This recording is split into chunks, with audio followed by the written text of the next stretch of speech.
చట్టం తన పని తాను చేసుకోవాలి. చట్టం అనేటటువంటిది ఎవరో నిర్దేశిస్తూ దాన్ని తప్పుడు మార్గాల్లో అనుసరించకూడదు. దాని బాధ్యత మర్చిపోకూడదు. ఇప్పుడు వెంకటరెడ్డి ఉదంతంలో అదే జరిగింది. తను టీవీ డిబేట్లో మాట్లాడాడు, సోషల్ మీడియాలో పోస్టులు పెట్టాడు. ఏదయ్యా అంటే సతీష్ మర్డర్కి తెలుగుదేశం వాళ్ళే బాధ్యత అని.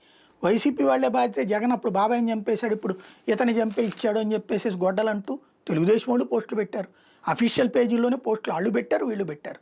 దెన్ అది తప్పు అనుకున్నప్పుడు ఇద్దరు కంట్రోల్లో ఉండాలి. ఇద్దరు కంట్రోల్ తప్పిపోయారు. కానీ మేము అధికారంలో ఉన్నాం కాబట్టి అతని బొక్కలో దొయ్యాలి. పోలీసులు వెళ్ళారట. వెళ్ళి ఏంటది మీరు ఇట్లా తప్పు చెప్పావు, నీ ఇదేంటంటే నా ఉద్దేశం ఇది, నేను ఇట్లా భావిస్తున్నాను అని చెప్పేసి అతను స్టేట్మెంట్ ఇచ్చాడట. ఆ స్టేట్మెంట్ని తీసుకుని ఎవరో అధికారులకి మాట్లాడారు.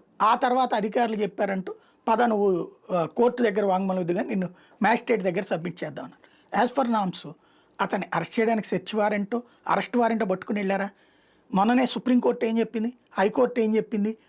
భావ ప్రకటన స్వాతంత్ర పక్క ఇష్యూల్లో మీకు ఏదన్నా ఉంటే ప్రశ్నించండి అని చెప్పింది. ప్రశ్నించి ఆ తర్వాతన కాదనుకుంటే మ్యాజిస్ట్రేట్కి చూపించండి, మ్యాజిస్ట్రేట్ చెప్తారు అది అరెస్ట్ చేయాల్సిన అంశమా కాదా అన్నట్టు. కాదు, ఇతని మీద ఇంకో 2-3 కేసులు అయ్యో పెట్టారు. ఇట్లాంటివి టీవీ డిబేట్లో మాట్లాడారు. దానికి ఇన్ని కేసులు ఉన్నాయి ఇతని మీద. ఏది కోర్టులో ఇట్లాంటి వాళ్ళని జైల్లో పెట్టించడానికి ప్రయత్నం ఏంటంటే ఇన్ని కేసులు ఉన్నాయి అని చెప్పేటటువంటి ప్రయత్నం. మ్యాజిస్ట్రేట్ గారు ఇప్పుడు దీంట్లో మీరు విచారించారా లేదా అంటే విచారించలేదు, ఇప్పుడు విచారిస్తాం. ప్లస్ ఇందులో ఇవన్నీ బెయిలబుల్ కేసులు. ఇంకోటి అతన్ని అడిగి స్టేట్మెంట్ తీసుకోవాల్సిన కేసులు ఎందుకు అరెస్ట్ చేశారని బెయిల్ ఇచ్చేశారు, షరతులతో కూడిన బెయిల్ ఇచ్చేశారు. ఎందుకు ఇట్లాగా? దీనివల్ల ఏం ప్రయోజనం సాధించారు? ఇప్పుడు మొదట్లో అరెస్ట్ చేసినప్పుడు పోనీలే ప్రతీకారం, వాళ్ళు కూడా ఇబ్బంది పడ్డారు కాబట్టి రోజు పోయే కొద్దిగా జీవితంలో ప్రతీకారం ఉందంటే అర్థం ఉంది. కానీ ప్రతీకారమే జీవితం అయితే ప్రజలు యాక్సెప్ట్ చేస్తారా? జగన్మోహన్ రెడ్డి చంద్రబాబు నాయుడు దెబ్బ కొట్టడానికి ప్రతీకారమే తీర్చుకున్నాడు. తనని జైల్లో పెట్టించిన చంద్రబాబును తను జైల్లో పెట్టించి ఫలితం జనం 11 సీట్లు ఇచ్చారు.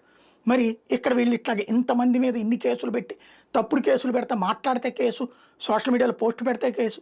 పోనీ అట్లని మనం ఏమన్నా కంట్రోల్లో ఉన్నామంటే మా ఇష్టం వచ్చినట్టు మేము పెడతాం. చివరికి ఆ సెంగైది అయితే కనుక ఆర్టిఫిషియల్ ఇంటెలిజెన్స్ వీడియోలు కూడా చేసి పెట్టారు. మరి అట్లాంటి తప్పు కదా, అట్లాంటి వాటిని ఎట్లా సమర్థించుకుంటున్నారు? అది నీతి చెప్పడం వరకే, మాకు నీతిని ఫాలో అవ్వాల్సిన అవసరం లేదు అంటారా? ఇది ఆలోచించుకోవాల్సింది.